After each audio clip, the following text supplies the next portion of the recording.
எல்லாருக்கும் வணக்கம். நான் உங்க இனியா. நம்ம சேனலுக்கு உங்கள மறுபடியும் வரவேற்கிறேன். இன்னைக்கு நாம ஒரு ரொம்பவே ஆழமான, கிட்டத்தட்ட ஒரு தத்வார்த்தமான பயணத்துக்கு போகப் போறோம். நம்ம கற்பனைக்கே எட்டாத தூரத்துல இருக்கிற எதிர்காலத்துக்குள்ள போகப் போறோம்.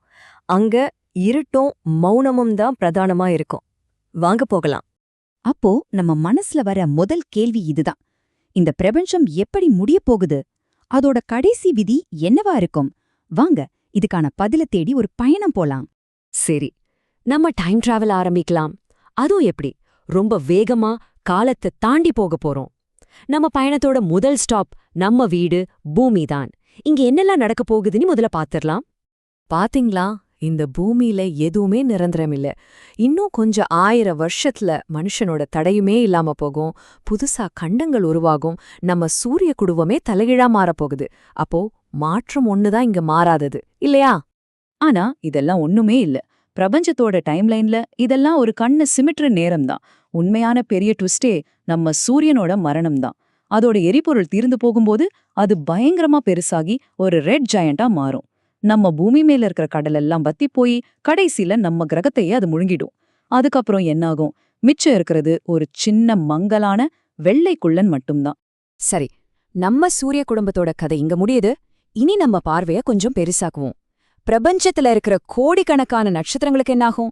வாங்க, நட்சத்திரங்களோட வெளிச்சமே மங்குற ஒரு புது யுகத்துக்குள்ள நம்ம இப்ப நுழையிறோம். வரப்போற அந்த இருண்ட காலம் எப்படி இருக்கும்னு நினைக்கிறீங்க? பிரபஞ்சமே ஒரு பெரிய சுடுகாடு மாதிரி ஆகிடும். செத்துப்போன நட்சத்திரங்களோட மிச்சங்கள் மட்டும் அங்க இங்க மிதந்துட்டு இருக்கும். நினைச்சு பார்க்கவே கொஞ்சம் வித்தியாசமா இருக்குல்ல? இந்த எதிர்கால பிரபஞ்சத்துல மிதக்கிற முக்கியமான விஷயம் இந்த வெள்ளைக்குள்ளங்கள் தான். ஒரு வெள்ளைக்குள்ளன்னா என்ன? சிம்பிளா சொல்லணும்னா அது ஒரு நட்சத்திரத்தோட பிணம்.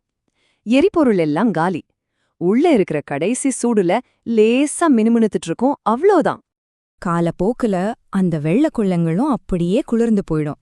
பல்லாயிரம் கோடி வருஷம் கழிச்சு வெளிச்சமோ சூடோ எதுவுமே அதிலிருந்து வராது. அதுதான் கருப்பு குள்ளன். இந்த டைம் எவ்ளோ பெருசுனா, இப்ப இருக்கிற பிரபஞ்சத்துல ஒரு கருப்பு குள்ளன் கூட இன்னும் உருவாகவே இல்ல பாத்துக்கோங்க. அடுத்து பிரபஞ்சத்தோட அடுத்த கட்டத்துக்கு போலாம். இப்போ ஹீரோ யாருன்னா பிரபஞ்சத்தோட ராட்சசனான கருந்தோழைகள் தான். அவங்களோட ஆட்சி ஆரம்பமாக போகுது. ஒரு நிமிஷம் யோசிச்சு பாருங்க.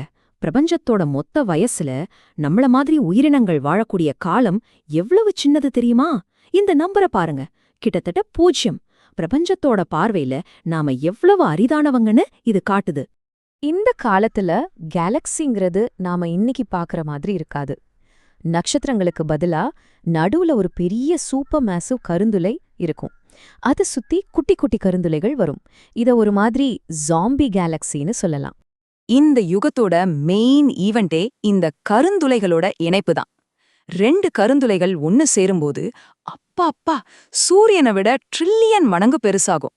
இந்த இணைப்புனால வர்ற ஈர்ப்பு அலைகள் மொத்த பிரபஞ்சத்தையுமே அதிர வைக்கும். அந்த காலத்துல எனர்ஜினா இது ஒண்ணுதான். இப்ப நாம பிரபஞ்சத்தோட கிளைமேக்ஸ்க்கு வந்துட்டோம். எல்லாரையும் விட ஸ்ட்ராங்கா இருக்கிற கருந்துளைகள் கூட எப்படி மெதுவா அழிய போகுதுன்னு பார்க்கலாம் வாங்க.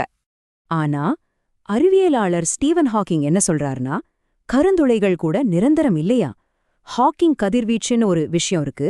அதனால ரொம்ப ரொம்ப மெதுவா ஒரு தண்ணி லீக் ஆகுற மாதிரி கருந்துளைகள் ஆவியாகி மறைஞ்சு போயிடும். இது நடக்க பல யுகங்கள் ஆகும். ஆனா கடைசியில அது நடந்தே தீரும். எல்லாருக்கும் தெரிஞ்ச ஒரு கேள்வி இருக்கு இல்லையா? உலகம் நெருப்பால அழியுமா இல்ல பனியால அழியுமான்னு. நம்ம பிரபஞ்சத்தோட முடிவையும் தீர்மானிக்க போற சக்தி எது? ஹீட்டா இல்ல குளிரா? நம்ம பிரபஞ்சத்துல உண்மையிலேயே என்னதான் இருக்குன்னு பார்த்தா ஒரு பெரிய ஷாக்கு நமக்காக காத்துட்டு இருக்கு. நாம பாக்குற நட்சத்திரம் கிரகம் எல்லாம் வெறும் 5% தான். மீதி இருக்கிற 95%த்துல கிட்டத்தட்ட 70% டார்க் எனர்ஜிங்கிற ஒரு மர்மமான சக்தி தான். இதுதான் பிரபஞ்சத்தை வேகமா விரிவடைய வைக்குது. இந்த டார்க் எனர்ஜியோட பவரை பொறுத்து பிரபஞ்சத்துக்கு 2 விதமான முடிவு வரலாம். ஒன்னு பிக் கிரன்ச், அதாவது டார்க் எனர்ஜி வீக்காச்சுனா ஈர்ப்பு விசை ஜெயிச்சு பிரபஞ்சம் மறுபடியும் ஒரே புள்ளிக்குள்ள சுருங்கிடும். இன்னொன்னு பிக் ரிப், அதாவது டார்க் எனர்ஜி இன்னும் பவர்ஃபுல்லாச்சுனா அது கேலக்சி, நட்சத்திரம், ஏன் நம்ம உடம்புல இருக்கிற அணுக்களை கூட பிச்சு போட்டுடும். சரி, இதெல்லாம் நம்ம பிரபஞ்சத்தோட கதை. ஆனா இந்த முடிவுக்கு அப்புறம் வாங்க கொஞ்சம் கற்பனை செஞ்சு பார்க்கலாம். அறிவியலோட ஊகங்களுக்குள்ள இப்ப நாம போகப் போறோம். சில தியரிஸ் என்ன சொல்லுதுன்னா நம்ம பிரபஞ்சம் மாதிரி பல பிரபஞ்சங்கள் இருக்கலாம், அதுதான் மல்டிவர்ஸ். இல்லனா எதிர்காலத்துல ரொம்ப புத்திசாலியான ஒரு இனம் அவங்க தப்பிக்கிறதுக்காக புதுசா ஒரு பேபி யூனிவர்ஸையே உருவாக்கலாம். இது பிரபஞ்சங்களுக்குள்ளேயே ஒரு சர்வைவல் ஆஃப் த ஃபிட்டஸ்ட் மாதிரி கூட இருக்கலாம். ஆனா இன்னைக்கு நமக்கு தெரிஞ்ச அறிவியல் படி கடைசி முடிவுங்கிறது ஒரு முழுமையான அமைதிதான். கடைசி கருந்துளையும் ஆவியாகி போனதுக்கப்புறம் பிரபஞ்சத்துல மிச்சம் இருக்க போறது வெறும் ஃபோட்டான்ஸ், அதாவது ஒளித்துகள்கள் மட்டும்தான். எல்லாமே குளிர்ந்து போயிடும், எந்த ஒரு சம்பவமும் நடக்காது, எதுவுமே அசையாது, என்றென்றைக்கும். எல்லாமே முடிஞ்சிடுச்சுன்னு நினைக்கும்போது ஒரே ஒரு கேள்வி மட்டும் மனசுல நிக்குது. இந்த முழுமையான முடிவு ஒருவேளை ஒரு புது ஆரம்பமா இருக்குமோ? இது ஒரு முடிவே இல்லாத சுழற்சியோட ஒரு பாகம்தானோ? நம்ம இந்த பயணத்தை ஆரம்பிக்கும்போது பார்த்த மேற்கோளோட 2வது பகுதியோட இதை முடிக்கலாம்னு நினைக்கிறேன். இந்த பிரம்மாண்டமான பிரபஞ்சத்தை பார்க்கும்போது நாம வாழ்ற இந்த சின்ன நொடி எவ்ளோ மதிப்பு வாய்ந்ததுன்னு புரியுது. இருக்கிற வாழ்க்கையில நிறைவா இருக்கலாம்னு தோணுது. இந்த பிரபஞ்ச பயணம் உங்களுக்கு பிடிச்சிருந்தா மறக்காம லைக் பண்ணுங்க, உங்க ஃப்ரெண்ட்ஸ்க்கு ஷேர் பண்ணுங்க, முக்கியமா சப்ஸ்கிரைப் பண்ணிடுங்க. இத பத்தி நீங்க என்ன நினைக்கிறீங்கன்னு கீழே கமெண்ட்ல சொல்லுங்க. உங்க ஒவ்வொரு கமெண்ட்டையும் நான் கண்டிப்பா படிப்பேன்.